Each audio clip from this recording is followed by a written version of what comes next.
Hello everyone, আসসালামু আলাইকুম। কি অবস্থা সবার? কেমন আছেন সবাই?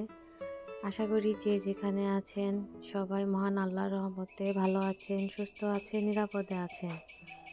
আলহামদুলিল্লাহ, আমরাও মহান আল্লাহর রহমতে ভালো আছি। নতুন দিনে নতুন আরও একটি ব্লগ ভিডিও নিয়ে আবারও আপনাদের মাঝে হাজির হলাম। আশা করছি আজকের এই ভিডিওটি আপনাদের কাছে বেশ ভালো লাগবে। যারা আমার ভিডিওতে ক্লিক করেছেন দয়া করে একটি লাইক দিয়ে ফুল ভিডিওটি কন্টিনিউ করবেন। আমার ভিডিওতে লাইকের পরিমাণ কিন্তু খুবই কম। আপনার একটি লাইক আমার কাছে বহুত মূল্যবান। আপনাদের একটি লাইক হয়তো আমার এই ভিডিওটি আরও অনেকের কাছে পৌঁছে যেতে সাহায্য করবে। যে সকল আপু ভাইয়ারা আমার চ্যানেলে আজকে নতুন ভিজিট করেছেন, আমার ভিডিওর কোনো অংশ যদি আপনার কাছে একটু ভালো লেগে যায় কিংবা আপনি যদি এরকম ব্লগ ভিডিও পছন্দ করে থাকেন, তাহলে আমার পাশে থেকে যেতে পারেন। আমার পাশে থেকে যেতে হলে অবশ্যই আমার চ্যানেলটিকে সাবস্ক্রাইব করে দিতে হবে এবং আমার চ্যানেলে সাবস্ক্রাইব করে পাশে থাকা বেল বাটনটি অবশ্যই অন করে দিবেন। এতে করে আমি যখন কোনো নতুন ভিডিও দিব আপনার কাছে নোটিফিকেশন চলে যাবে আর আপনি আপনার সময় সুযোগ মতো দেখে নিতে পারবেন। আর এই কাজটি অলরেডি যারা করে আমার পাশে আছেন, আমাকে সাপোর্ট করছেন, সেই সকল আপু ভাইয়াদের অসংখ্য ধন্যবাদ এবং মন থেকে অনেক দোয়া।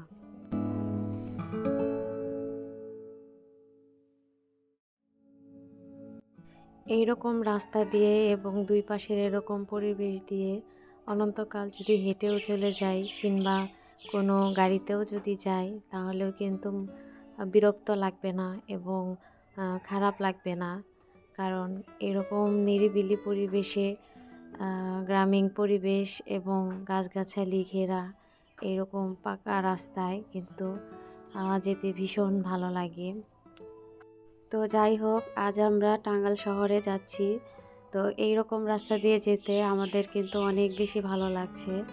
আমি এবং আমার বাচ্চারা এবং সাথে আমার বোন এবং বোনের হাজব্যান্ডও আছে। তো সবাই মিলে যাচ্ছি। তো মনটা একটু হলেও ভালো লাগছে আর বাচ্চারাও ভীষণ খুশি। তো ওরা বলছে যে এভাবে যদি সারাদিন যদি যাওয়া হয় শুধু রাস্তা দিয়েই, তাহলে কিন্তু অনেক ভালো লাগে। তো আমি একটু ভিডিও করে নিচ্ছিলাম। তো আশেপাশের পরিবেশটা এত বেশি ভালো লাগছিল, তো ভিডিও না করে আসলে থাকতে পারলাম না। বর্তমানে এখন কিন্তু গ্রামের অনেক রাস্তাই কিন্তু একদম পাকা এবং পিচ ঢালা, যা আসলে খুবই ভালো লাগে। আর শহরের জীবন তো আসলে আর শহরে তো আসলে এরকম রাস্তা কল্পনাই করা যায় না। শহরে তো জ্যামপূর্ণ, ট্রাফিক জ্যামপূর্ণ এবং গাড়ি ঘোড়ায় ভরা রাস্তাঘাট। তো হেঁটে যাওয়ার অবস্থাও নেই, এরকম একটা অবস্থা।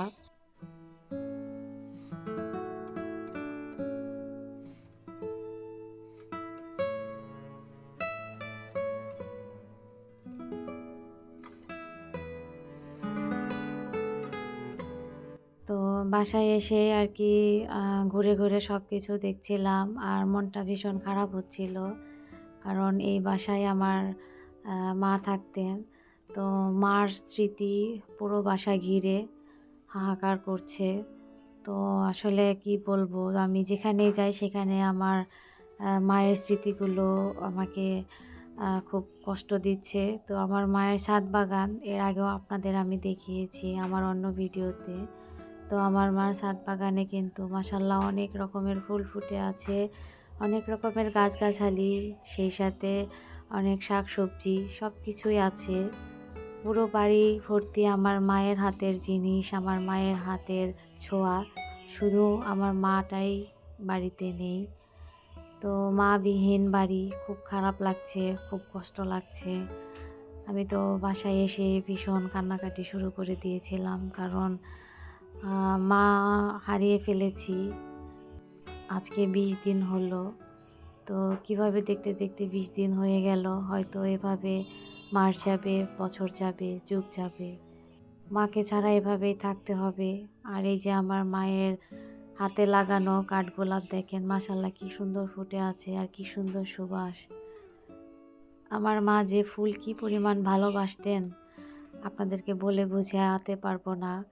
উনি যেখানেই থাকতেন না কেন তার ফুল গাছ থাকতেই হবে। তো যাই হোক, এরকম ছাদে কিন্তু মাশাআল্লাহ অনেক রকমের ফুল ফুটে আছে।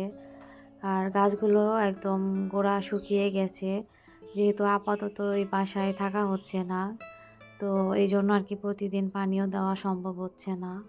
তো এখানে আসাই হয়েছে এখন আ গাছে পানি দেওয়ার জন্য এবং বাসাটা ঠিকঠাক দেখার জন্য। তো এই যে দেখেন কত গোলাপ ফুল ফুটে আছে এবং ঝরেও যাচ্ছে।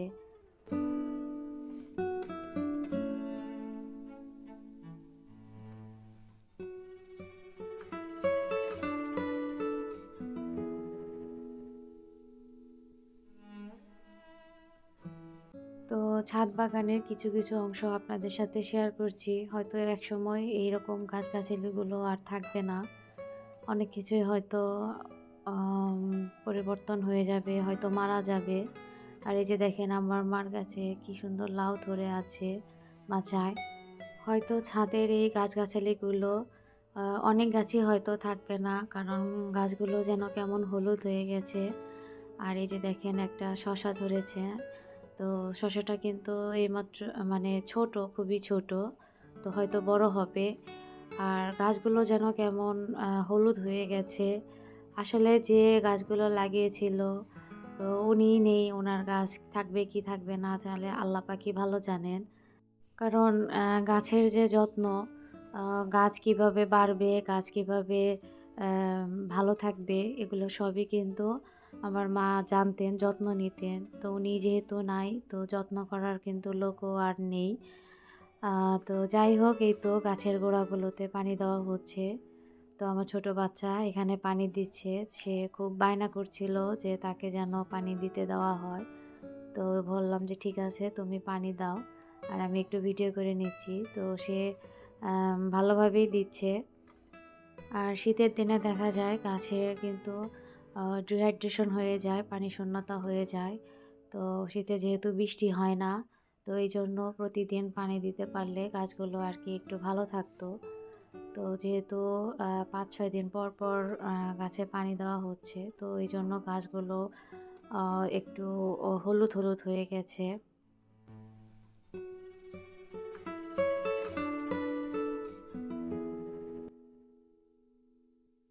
তো ভিডিওর এক পর্যায়ে আমি কিন্তু আপনাদেরকে দেখিয়েছি যে আমার মার বাসায় পাখি ছিল। তো পাখি কিন্তু ২ টা পাখি মারা গিয়েছে। তো একটা বাজগিরি পাখি এবং আরেকটা হচ্ছে ঘুঘু পাখি। তো ২ টো পাখিকেই কিসে যেন খেয়েছে।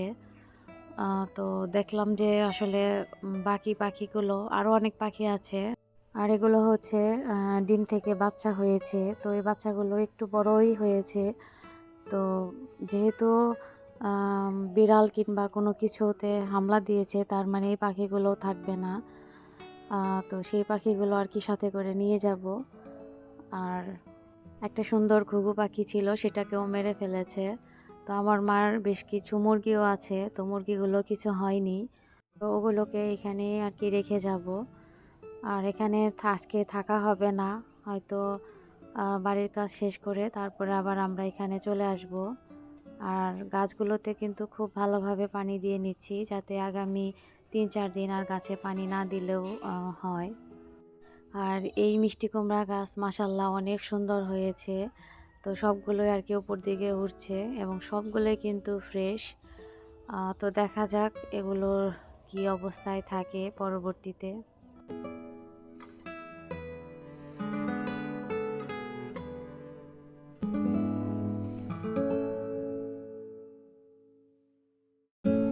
তো পানি দেওয়ার পাশাপাশি আপনাদেরকে একটা জিনিস দেখাচ্ছি। এই যে এখন যে বাড়িটা দেখতে পাচ্ছেন এটা হচ্ছে নতুন বাড়ি। তো এখানে নতুন উনি বাড়ি তুলেছে আমাদের পাশেই। তো এই বাড়িতে যে মহিলা আছেন উনি এমন এক ধরনের মহিলা, মানে আমি মনে হয় এইরকম মহিলা এই ১ম দেখছি। উনি গাছগাছালি একদমই ভালোবাসেন না। এবং কি উনি ফুল এবং ফুল গাছও ভালোবাসেন না। উনার বাড়িতে দেখেছেন কোনো রকমের কোনো গাছগাছালি নেই। মানে আ একটা মানুষ ফুল ভালোবাসে না, এরকম মানুষ কিন্তু খুঁজে পাওয়া যাবে না আমার মনে হয়। কারণ প্রতিটা মানুষই কিন্তু ছোট গাছ হোক কিংবা বড় গাছ হোক, ফুল হোক কিংবা ফল হোক, কিংবা শাকসবজি হোক, যেটাই হোক সে কিন্তু ভালোবাসে। তো উনার গাছের প্রতি একদমই কোনো ভালোবাসা নেই, বরঞ্চ উনি গাছগাছালিকে বিরক্ত মনে করেন। তো আমাদের বাসার সামনে কয়েকটা ফুল গাছ আছে, তো উনি সবসময় ওই গাছগুলো নিয়ে আর কি কমপ্লেন করতো, যেগুলো তুলে ফেলেন, এগুলো তুলে ফেলেন। তো আসলে উনাকে আমার খুবই অদ্ভুত লাগে। উনি কী ধরনের মহিলা আমি আসলে জানি না। তো যাই হোক, উনার কথা আর কিছু বলবো না। তো এই তো আপনাদেরকে কিন্তু আমি আমাদের বাড়ির কয়েকটা পেঁপে গাছ দেখালাম। মাশাআল্লাহ কতগুলো পেঁপে ধরেছে। এগুলো সবই কিন্তু আমার মায়ের হাতে লাগানো গাছ। তো অনেক পেঁপে ধরেছে, তার মাঝে একটি পেঁপে পেকেছে। তো এই পেঁপেটিকে এক পাশ থেকে দেখে মনে হচ্ছে পেঁপেটি ভালো, কিন্তু ভিতর দিক থেকে এই পেঁপেটি পাখি খেয়ে ফেলেছে। আমি রুমের ভিতরে জানালা দিয়ে দেখেছি যে পেঁপেটি ভিতর থেকে পাখি একদম পুরো খেয়ে ফেলেছে। কিন্তু বাহির থেকে একদমই সেটা বোঝা যাচ্ছে না। তো যাই হোক, তো পেঁপেগুলো একদম মানে খুবই সুন্দর। একদম কোনো বাঁকা নেই, একদম গোলগাল। তো যাই হোক, বাড়ির কাজ শেষ করে এই যে এখন কিন্তু আবার বাড়ির উদ্দেশ্যে রওনা দিচ্ছি। মানে গ্রামের বাড়ির উদ্দেশ্যে। তো এখান থেকে আর কি আমরা গাড়ি নিব। তো গাড়ির জন্য এখন অপেক্ষা করছি। আর গাড়ি এখানে এখন পাওয়া যাচ্ছে না, যেহেতু বিকেলবেলা। আর আমরা যেদিকে যাব ওইদিকে খালি গাড়ি একদমই যায় না। তো সব গাড়ি একদম ভরে ভরে আসছে। তো যাই হোক, আমার বোনের হাসব্যান্ড গাড়ি আনতে গিয়েছে। তো আমরা এখানে অপেক্ষা করছি গাড়ির জন্য। সেই সাথে আপনাদের মাঝ থেকেও আমি আজকে বিদায় নিচ্ছি। তবে ফিরে আসবো আগামীতে নতুন কোনো ব্লগ ভিডিও নিয়ে।